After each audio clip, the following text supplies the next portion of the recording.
دلوں کی طرف دیکھا، کب دیکھا؟ میرے نبی صلی اللہ علیہ وآلہ وسلم کی آمد سے عرب کے حالات بہت زیادہ خراب تھے، بتوں کی پوجا کی جا رہی تھی، اور اس کے ساتھ ساتھ ان کے آپس کے معاملات بھی بہت زیادہ بگڑ چکے تھے، حتیٰ کہ بچی پیدا بعد میں ہوتی تھی، اس کے زندہ درگور کرنے کے پروگرام پہلے بنا لیے جاتے تھے۔ ان حالات میں کائنات کے رب نے ساری دنیا کے لوگوں کے دلوں کی طرف دیکھا، فوجد قلب محمد صلی اللہ علیہ وآلہ وسلم۔ اللہ تعالیٰ کو ان حالات میں میرے نبی صلی اللہ علیہ وآلہ وسلم کا قلب اطہر اتنا پسند آیا، فاجتباہ وابتعثہ برسالتہ، اللہ تعالیٰ نے میرے پیغمبر کو چن لیا، اور چننے کے بعد اللہ تعالیٰ نے نبی علیہ السلام کو اپنا رسول بنا دیا۔ رسول چننے کے بعد ثم نظر فی قلوب العباد، اللہ تعالیٰ نے پھر لوگوں کے دلوں کی طرف دیکھا، تمام لوگوں کے دلوں میں اللہ تعالیٰ کو اصحاب محمد صلی اللہ علیہ وآلہ وسلم کے دل اتنے پسند آئے، اللہ تعالیٰ نے حضرات صحابہ کرام کو نبی علیہ السلام کی صحبت کے لیے اور آپ صلی اللہ علیہ وآلہ وسلم کے پاس آ کر کے شرف صحابیت کو حاصل کرنے کے لیے اللہ تعالیٰ نے ان پاک ہستیوں کو چن لیا، جنہیں حضرات صحابہ کرام رضوان اللہ علیہم اجمعین کہا جاتا ہے۔ اللہ نے ہمیں آفتاب بھی عطا فرمایا، اور آفتاب نبوت کی کرنیں جب ان عرب کے لوگوں پہ پڑی تو ان کے حالات تبدیل ہو گئے۔ اگر ابو بکر پہ پڑتی ہیں تو صدیق اکبر بن جاتے ہیں، آفتاب نبوت کی کرنیں اگر جناب عمر پہ پڑتی ہے تو فاروق اعظم بن جاتے ہیں۔ آفتاب نبوت چمکا، اس کی کرنیں حضرت عثمان پہ پڑتی ہیں، ان کرنوں کی وجہ سے حضرت عثمان پیکر حیا بھی بن جاتے ہیں، ذو النورین بھی بن جاتے ہیں۔ آفتاب نبوت کی کرنیں حضرت علی پہ پڑتی ہیں، حیدر کرار بن جاتے ہیں۔ حبشے سے چل کے آنے والے بلال مؤذن مصطفیٰ بن جاتے ہیں، خالد بن ولید سیف اللہ بن جاتے ہیں، ابو عبیدہ بن جراح امین امت بن جاتے ہیں۔ جتنے بھی آئے نبی کا چہرہ دیکھتے رہے، آپ کے چہرے کا دیدار کرتے رہے۔ یہ دیدار کرنا اللہ کو اتنا پسند آیا کہ جو بھی نبی کا چہرہ دیکھ کے صحابی بن جاتا ہے نا، اللہ تعالیٰ اس پہ جہنم کی آگ کو حرام فرما دیتے ہیں۔ نبی علیہ السلام نے فرمایا لا تمس النار من رآنی او رآ من رآنی، جس نے ایمان کی حالت میں میرے چہرے کو دیکھ لیا، اللہ تعالیٰ نے اس پہ جہنم کی آگ کو حرام کر دیا۔ فرمایا یہاں بس نہیں، او رآ من رآنی، جس نے اس کو دیکھا، کسے؟ یعنی نبی کے صحابی کو دیکھا اور دیکھ کر کے تابع ہو گیا، اللہ نے اس پہ بھی جہنم کی آگ کو حرام فرما دیا۔ حضرات صحابہ کرام ایسی عظیم ہستیاں ہیں۔ نبی علیہ السلام نے فرمایا ایک وقت آئے گا لوگ جنگ کر رہے ہوں گے تو اچانک ان میں اعلان ہوگا کیا تم میں ایک پیغمبر کا صحابی موجود ہے؟ کہا جائے گا ہاں پیغمبر کا صحابی موجود ہے۔ فرمایا اس صحابی کی موجودگی کی برکت سے اللہ تعالی مسلمانوں کو جنگ میں فتح عطا کر دیں گے۔ فرمایا پھر ایک وقت آئے گا لوگ جہاد کرتے ہوں گے تو اچانک اعلان ہوگا کیا تم میں کوئی ایسا بندہ موجود ہے جس نے پیغمبر کے صحابی کو دیکھا؟ یعنی کہ کیا تم میں تابعی موجود ہے؟ لوگ کہیں گے ہاں ہم میں ایک تابعی موجود ہے۔ اس تابعی کے وجود کی برکت سے، اس کی موجودگی کی وجہ سے اللہ تعالی مسلمانوں کو فتح عطا کر دیں گے۔ پھر اعلان ہوگا ایک وقت آئے گا کیا تم میں کوئی ایسا بندہ موجود ہے کہ جس نے نبی کے دیکھنے والے کو دیکھا، یعنی کہ تابعی کو دیکھ کے تبع تابعی بن گیا؟ کہا جائے گا ہاں ایک تبع تابعی موجود ہے۔ فرمایا صحابی کو دیکھنے والا تابعی اور تابعی کو دیکھنے والا تبع تابعی، اس کی برکت کے ساتھ، اس کی موجودگی کی وجہ سے اللہ تعالی میدان جہاد میں فتح عطا فرما دیں گے۔ ایک مرتبہ حضرت رسول اللہ صلی اللہ علیہ وآلہ وسلم تشریف فرما ہے، میرے نبی کے سامنے ایک جنازہ گزرا، صحابہ کرام نے اس کی بڑی تعریفیں کی۔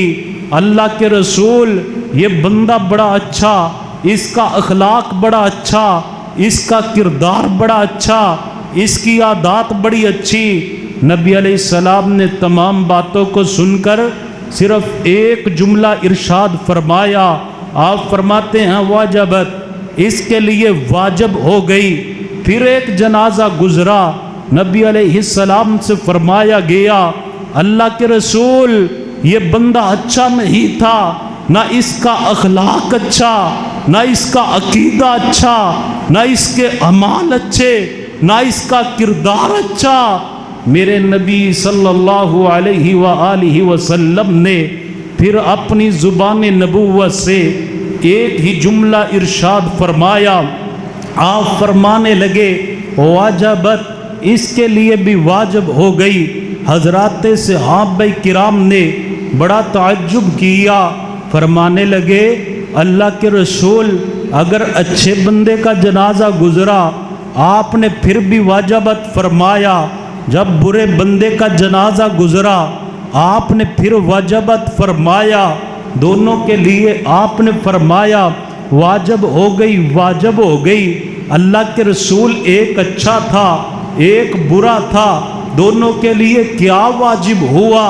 کائنات کے امام نے فرمایا میرے صحابہ تم اللہ کی زمین پہ گواہ ہو، جس کے متعلق تم نے کہا یہ بندہ اچھا نہیں تھا اس پہ جہنم واجب ہو گئی، اور جسے تم نے اچھا کہا تمہاری گواہی کی وجہ سے اللہ نے اس پہ جنت کو واجب کر دیا۔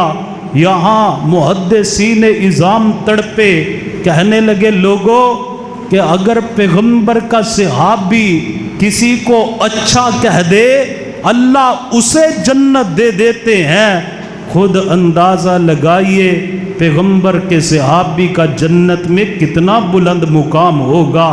صلی اللہ علیہ وآلہ وسلم، حضرات صحابہ کرام وہ عظیم ہستیاں ہیں جن کے متعلق حضرت رسول اللہ صلی اللہ علیہ وآلہ وسلم نے فرمایا اللہ اللہ فی اصحابی، لوگوں میں اپنے صحابہ کے متعلق تمہیں اللہ کا واسطہ دیتا ہوں، میرے صحابہ کو برا نہ کہنا، میرے صحابہ پہ لعن طعن نہ کرنا، میرے صحابہ پہ طعن و تشنیع نہ کرنا۔ تم جانتے نہیں ہو میرے صحابہ کون ہیں، اگر تم میں سے کوئی ایک مٹھ جو کی خرچ کرے اور میرا صحابی ایک مٹھ جو کی خرچ کرے اور تم میں عام امتی احد پہاڑ جتنا سونا خرچ کرے، فرمایا تمہارا احد پہاڑ جتنا سونا میرے صحابی کے تھوڑے سے جو کا بھی مقابلہ نہیں کر سکتا۔ اتنی عظمت اللہ تعالیٰ نے پیغمبر کے صحابہ کو دی، اور اسی حدیث کی روشنی میں حضرت سیدنا علی رضی اللہ تعالی عنہ نے وصیت فرمائی، فرمانے لگے واللہ واللہ فی اصحاب نبیکم ان رسول اللہ صلی اللہ علیہ وسلم اوصا بہم، لوگوں میں تمہیں نبی علیہ السلام کے صحابہ کے متعلق وصیت کرتا ہوں، ان کا ادب کرنا، ان کا احترام کرنا، ان کے بارے میں تمہیں ادب و احترام کا پیغام دیتا ہوں، کیونکہ ان کا ادب کرنے کی وصیت خود حضرت رسول اللہ صلی اللہ علیہ وسلم نے فرمائی۔ حضرات یہ میرے پیغمبر کے صحابہ ہیں جن کے متعلق قرآن نے اعلان کیا، پہلے اللہ تعالیٰ نے اس چاند کا ذکر فرمایا جس کے یہ تمام ستارے ہیں، کیسا سہانا منظر ہوگا ان جگمگ جگمگ تاروں میں، مہتاب کا عالم کیا ہوگا جب حسن تھا ان کا جلوہ نما، جب حسن تھا ان کا جلوہ نما، دیدار کا عالم کیا ہوگا بن دیکھے فدا ہر کوئی، دیدار کا عالم کیا ہوگا۔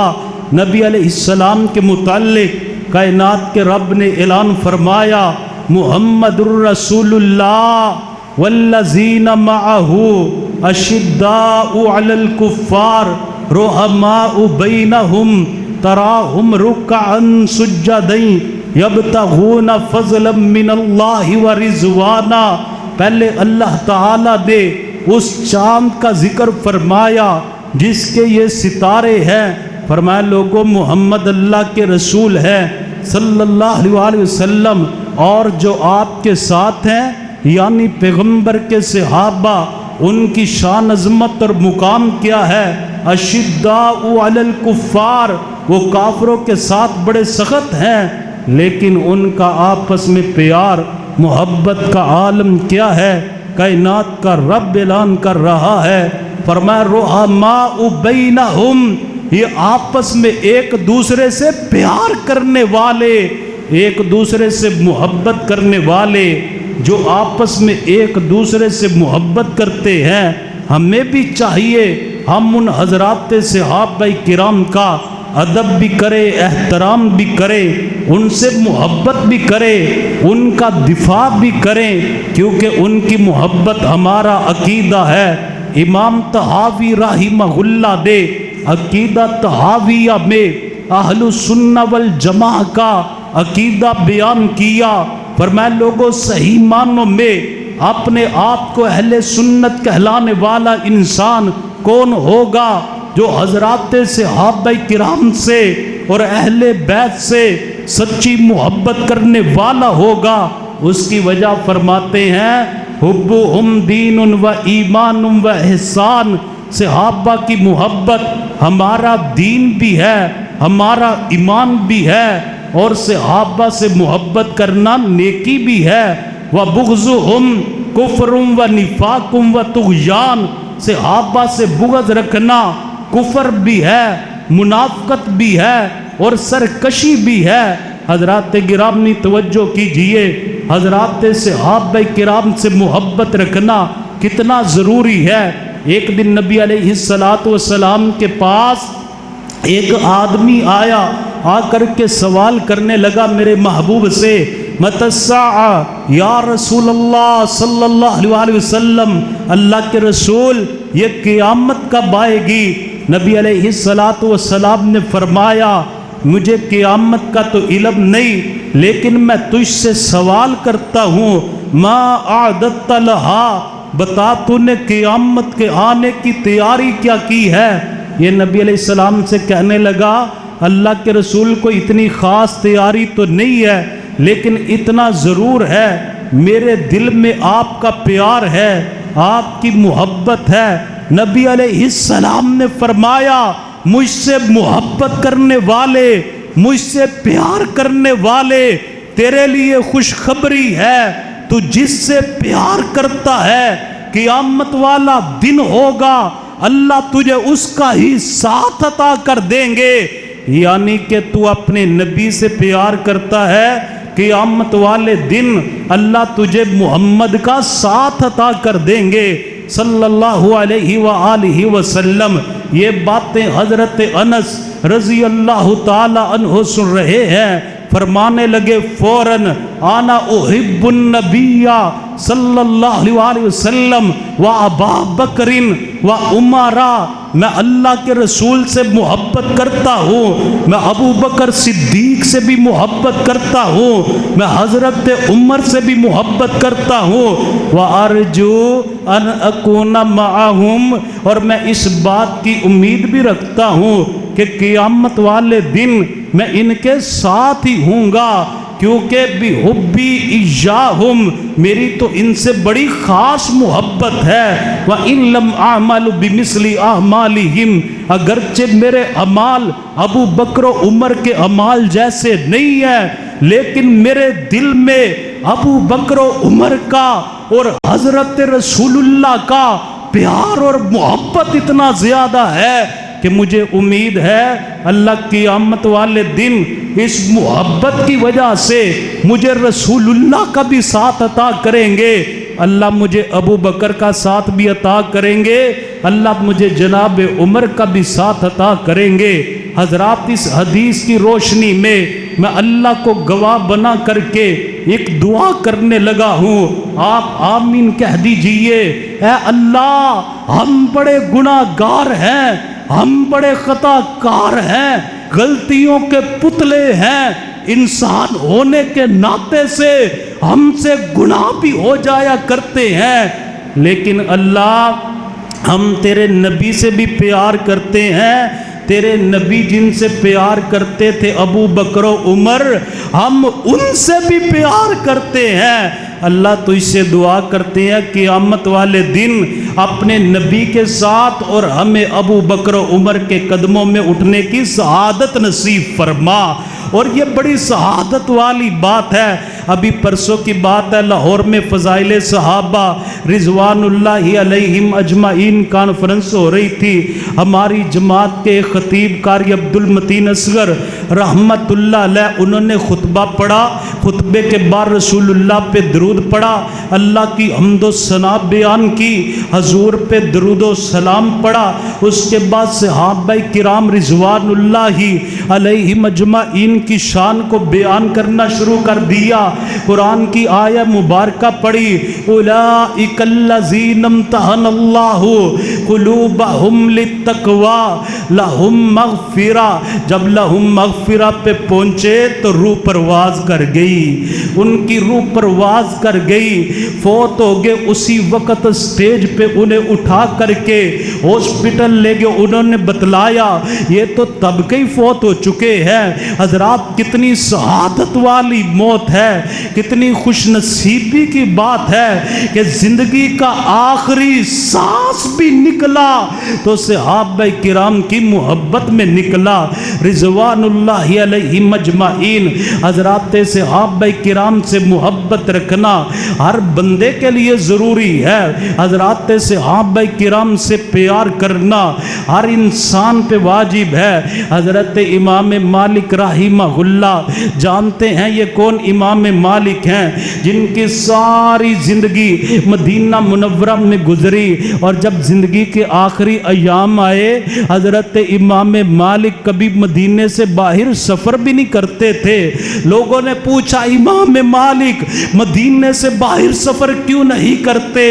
امام مالک فرمانے لگے کہیں ایسا نہ ہو مجھے مدینے سے باہر ہی موت آ جائے، میں مرنا بھی مدینے میں ہی چاہتا ہوں۔ پھر ایسا ہی ہوا امام مالک رحمہ اللہ مدینہ منورہ میں ہی فوت ہوئے، اور بقی قبرستان جسے جنت البقیع کے نام سے پکارا جاتا ہے اس میں ہی امام مالک رحمہ اللہ کو دفن کیا گیا۔ امام مالک رحمہ اللہ فرماتے ہیں حضرات صحابہ کرام کے بعد جب تابعین کا دور آیا، ائمہ محدثین کا دور آیا، تو ائمہ محدثین حضرات تابعین تبع تابعین اپنی اولادوں کو نبی کے صحابہ کی محبت اس طرح سکھایا کرتے تھے، فرماتے جس طرح قرآن پاک کی کوئی سورت سکھائی جاتی ہے، جس طرح قرآن پاک کا درس دیا جاتا ہے نا، صحابہ اپنی اولادوں کو، صحابہ کے بعد تابعین اپنی اولادوں کو صحابہ کی محبت کا اس طرح درس دیا کرتے تھے۔ حضرت بشر رحمہ اللہ فرماتے ہیں یہ حضرت بشر صحابہ کرام سے بڑی محبت کرنے والے تھے، یہ جب فوت ہو گئے کسی کو خواب میں ملے، خواب میں ان کا دیدار ہوا، پوچھنے والے نے خواب میں پوچھا بشر بتلائیے آپ کے ساتھ اللہ تعالی نے کیا معاملہ کیا، یہ اتنے عظیم انسان تھے۔ حضرت بشر رحمہ اللہ فرمانے لگے میرے فوت ہونے کے بعد میرا ایک عمل میرے کام آ گیا، وہ کیا عمل تھا؟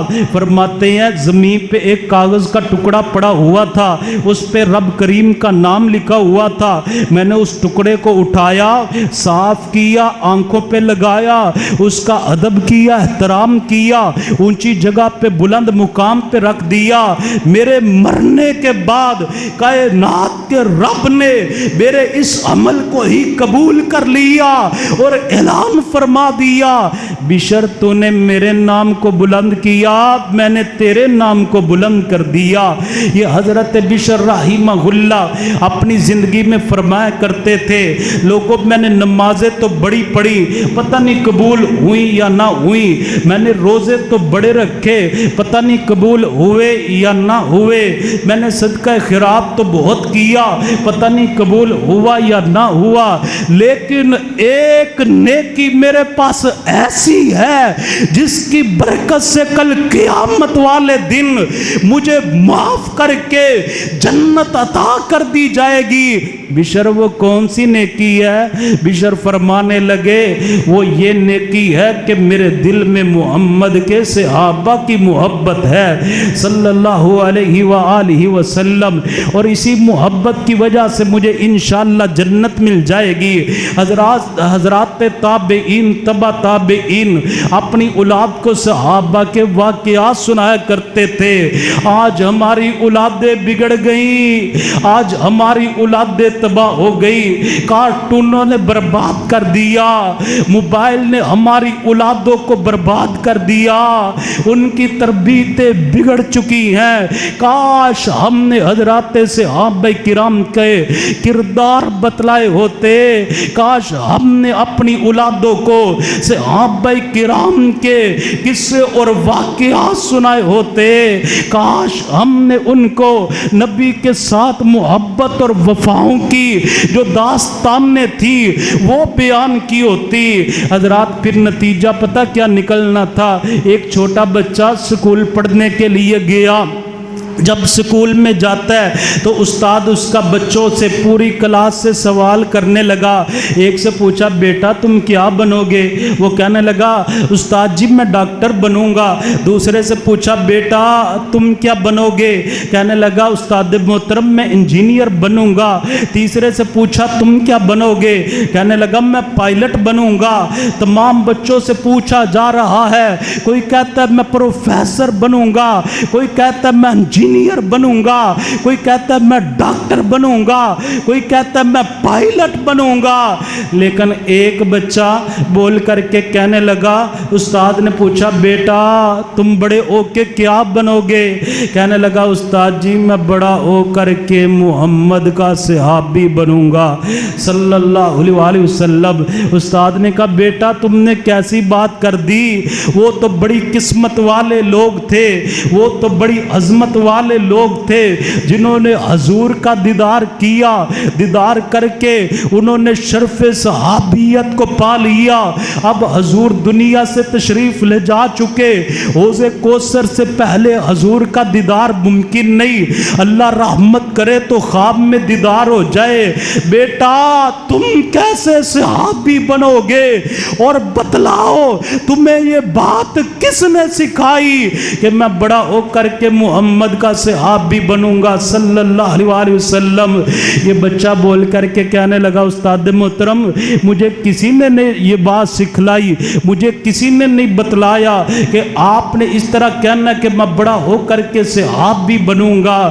میں نے اس لیے کہا میں جب چھوٹا سا تھا، ابھی میرے بچپن کے دن سٹارٹ ہو رہے تھے، ابھی میں جب بڑا ہونے کی طرف جناب قدم ہی اٹھا رہا تھا، چلنا سیکھ رہا تھا، میری ماں جب بھی مجھے ساتھ لٹاتی تو روزانہ مجھے محمد کے صحابی کا ایک واقعہ سناتی، مجھے پیغمبر کے صحابی کی داستان سناتی، اگلے دن دوسرے صحابی کی داستان سناتی، اس سے اگلے دن ایک اور صحابی کی بہادری کا قصہ سناتی، اور میری ماں مجھے بتلاتی بیٹا پیغمبر کے صحابہ وہ عظیم انسان تھے جنہوں نے اپنی جانیں، اپنی اولادیں، اپنا مال، اپنا تن من دھن، اپنا وطن کملی والے پہ قربان کر دیا۔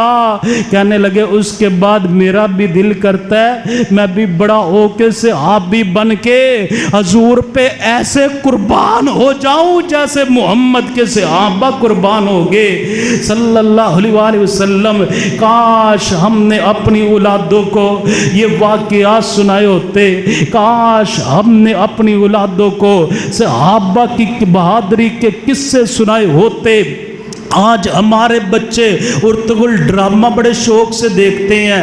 میں نے پچھلے کئی جمعے پہلے ارطغرل کے بارے میں کہا کہ اگر تم نے خلافت عثمانیہ پڑھنی ہے تو صحابہ کرام سے سیکھو کس طرح انہوں نے خلافت کی۔ تو مجھے ایک بندہ آ کر کے کہنے لگا حافظ صاحب آپ کو پتہ نہیں اب تو ارطغرل کے بیٹے کا بھی ڈرامہ آ گیا ہے، ہمیں یہ پتہ چل گیا کہ ڈرامے کتنے آئے، ہمیں یہ پتہ چل گیا کہ فلم میں کتنی آئی، لیکن ہمیں نہیں پتا چلا تو پیغمبر کے صحابہ کی عظمت کا نہیں پتا چلا۔ چھوٹے سے بچے سے پوچھئے کرکٹ کی ٹیم کے کتنے کھلاڑی ہیں، 11 کے 11 کھلاڑیوں کے نام بھی بتلائے گا، جو اضافی ساتھ جاننے والے ہیں ان کے بارے میں بھی معلومات دے گا۔ اگر بچے سے پوچھ لے بیٹا عشرہ مبشرہ کے نام آتے ہیں، بڑے افسوس کی بات ہے مسلمانوں کا بچہ ہوگا اسے پیغمبر کے صحابہ جنہیں حضور نے نام لے کے جنت کی بشارت دی ان کے نام بھی نہیں آتے ہوں گے، ان کا تعارف نہیں ہوگا۔ کاش ہم نے صحابہ کرام کی بہادری کے قصے سنائے ہوتے، ہم نے حضرات صحابہ کرام کی محبت کے واقعات سنائے ہوتے۔ جوانوں اپنی جوانی صحابہ کرام سے گزارنے کے انداز سیکھیے۔ ایک جوان کی بات سناتا ہوں تو بات کو ختم کرتا ہوں۔ یہ حضرت مصعب بن عمیر ہیں رضی اللہ تعالی عنہ۔ یہ جانتے ہیں کون مصعب بن عمیر ہیں؟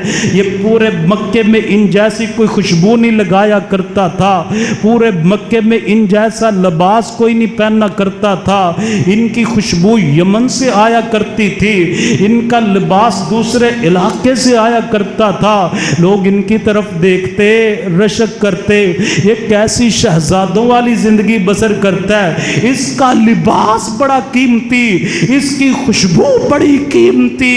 لیکن دل میں نبی پاک کی محبت آ گئی، ماں نے کہا بیٹا یہ لباس بھی تیرا نہیں، یہ جو قیمتی خوشبوئیں لگاتا ہے یہ خوشبوئیں بھی تیری نہیں ہے، یہ سارا کچھ تو ہمارا۔ جا کر کلمہ پڑھنا ہے، جسم کے کپڑوں کو بھی اتار کر کے جانا پڑے گا. یہ جسم کے کپڑے بھی قربان کر کے ایک کمبل آدھا اوپر لے لیا آدھا نیچے باندھ لیا, میرے محبوب صلی اللہ علیہ وسلم کے پاس آ گیا. نبی علیہ السلام جب مدینہ منورہ میں مصعب بن عمیر کو دیکھتے میرے نبی کی آنکھوں میں آنسو آ جاتے. حضرات صحابہ کرام فرمانے لگے اللہ کے رسول آپ جب مصعب کو دیکھتے ہیں آپ کی آنکھوں میں آنسو کی آ جاتے ہیں. نبی علیہ السلام نے فرمایا یہ مصعب تو وہ ہے جس جیسا لباس مکے میں کسی کا لباس نہیں تھا, جس جیسی خوشبو لگانے والا اور مکے میں کوئی بھی امیر آدمی نہیں تھا, لیکن آج میری محبت کی خاطر یہ جسم کے کپڑوں کو بھی اتار کر کے فقیرانہ انداز اپنا کر کے آج میری محبت کی خاطر مدینے میں آ گیا. محبتوں کے انداز چلتے رہے, محبتوں کی کفیتیں چلتی رہی. وقت آیا مصعب بن عمیر احد کے میدان میں شہید ہو گئے. جب حضرت مصعب بن عمیر شہید ہوتے ہیں نبی علیہ السلام نے فرمایا میرے مصعب پہ اوپر ایک چادر ڈال دو, اس چادر پہ مصعب کو دفنا دو. جب چادر سر پہ ڈالتے ہیں تو پاؤں ننگے ہو جاتے ہیں, جب پاؤں پہ ڈالی جاتی ہے تو سر ننگا ہو جاتا ہے. یہ کون ہے جس کے پاس قیمتی لباس موجود ہے, جس کے پاس لگانے کے لیے قیمتی خوشبو موجود ہے, لیکن آج یہ حالت یہ کیفیت کیوں ہوئی؟ نبی پاک کی محبت کی خاطر آج اس کی میت پڑی ہوئی ہے. سر پہ کفن ڈالتے ہیں پاؤں ننگے ہو جاتے ہیں, پاؤں پہ ڈالتے ہیں سر ننگا ہو جاتا ہے. نبی علیہ السلام نے جب یہ کیفیت دیکھی میرے نبی کی آنکھوں میں آنسو ہیں. جوانوں آج ہم رسول اللہ صلی اللہ علیہ وسلم سے محبت کا دعویٰ تو کرتے ہیں, حضور سے پیار کا اعلان تو کرتے ہیں, لیکن حضور کی محبت کی خاطر ہم حضور کی سنتوں کو اپنانے کے لیے بھی تیار نہیں, ہم حضور کی محبت کی خاطر اپنی خواہشات کو چھوڑنے کے لیے بھی تیار نہیں. مصعب بن عمیر نے اپنے جسم کے کپڑے بھی قربان کر دیے, اپنی خوشبو کو بھی قربان کر دیا. آج سر پہ کفن ڈالتے ہیں پاؤں ننگا ہو جاتا ہے, پاؤں پہ ڈالتے ہیں سر ننگا ہو جاتا ہے. حضور صلی اللہ علیہ وسلم نے آنکھوں سے آنسو بہاتے ہوئے فرمایا میرے صحابہ اس طرح کریں سر کو ڈھانپ دے پاؤں پہ گھاس رکھ دیں پاؤں چھپ جائیں گے, میرے مصعب بن عمیر کو اسی حالت میں دفنا دے, اس نے میری محبت کی خاطر دنیا کا لباس چھوڑا, آج دنیا سے جا رہا ہے, اللہ اسے جنت کا لباس عطا کر دیں گے. میرے بھائیو حضرات صحابہ کرام سے سچی محبت کیجئے, ان سے پیار کیجئے, صحابہ کرام کا دفاع کیجئے, ان کی محبت میں جیے, ان کی محبت میں مریے. زندگی کا بھی مزہ آئے گا, مرنے کا بھی مزہ آئے گا.